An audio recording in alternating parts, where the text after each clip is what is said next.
Hi, Shabbat Shalom to all of you. Thanks for tuning in to this week's Thought of the Week. This week's Sedra is Parshat Tetzei.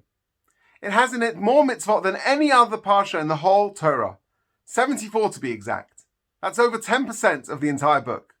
And I want to talk to you about one fascinating mitzvah.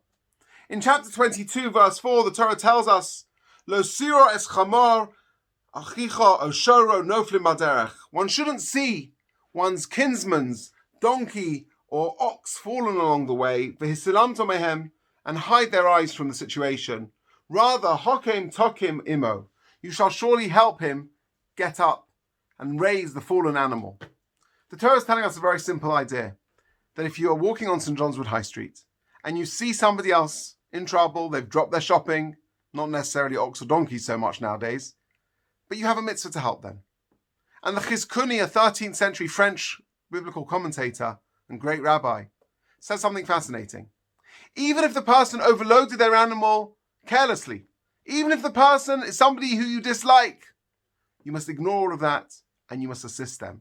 You must get the animal up and help them along their way. You see, Jewish people, we have a duty to be helpful, to be considerate and compassionate members of society. Lord Sachs, of blessed memory, tells the most lovely story of when a New York Jew was driving up to the Catskill Mountains, a favorite summer getaway for many in the region, and he sees a man who's broken down. And the man is wearing a kippah, he's bent over his car on the roadside, and he pulls over and stops to help him. And he gets out of his car and he spends a considerable amount of time helping him change a tire. And when he's finished, he wishes him Shabbat Shalom, good Shabbos. The man thanks him. And as the man's about to go on his way, he takes off his kippah, he folds it in his pocket, and the other man is very startled and confused. He turns to him and he explains, oh no, I'm not Jewish. I just always go everywhere with a kippah in my pocket because I know that whenever I'm in trouble, if I'm wearing one of these, another Jew will stop and help me. You see, it's in our spiritual DNA to help, to assist, to be good citizens, to make contributions to society, and not just to our Jewish brethren, but to the wider society, to every human being in this world. In fact, the Rambam, Maimonides, goes further, and he says that if you see somebody in distress, you have to do for them what you would want them to do for you.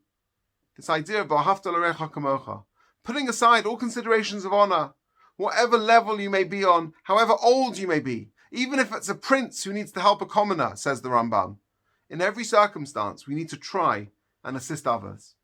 And it's this idea that we're going to learn about this Shabbat afternoon when we do Pirkei Avot, in Perek 1, in the first chapter of Pirkei Avot, where we learn the idea of how the world rests on three things: Torah, Avoda, and Gemilat Chasadim.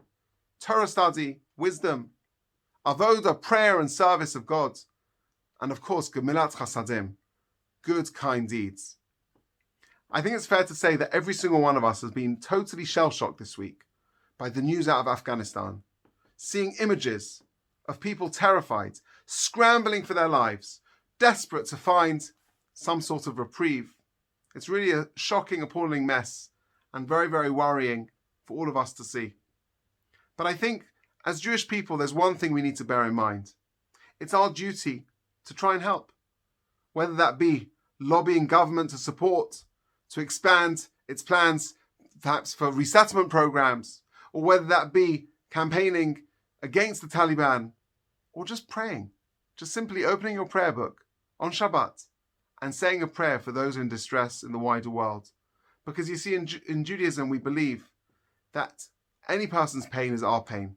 Any person's suffering is our suffering.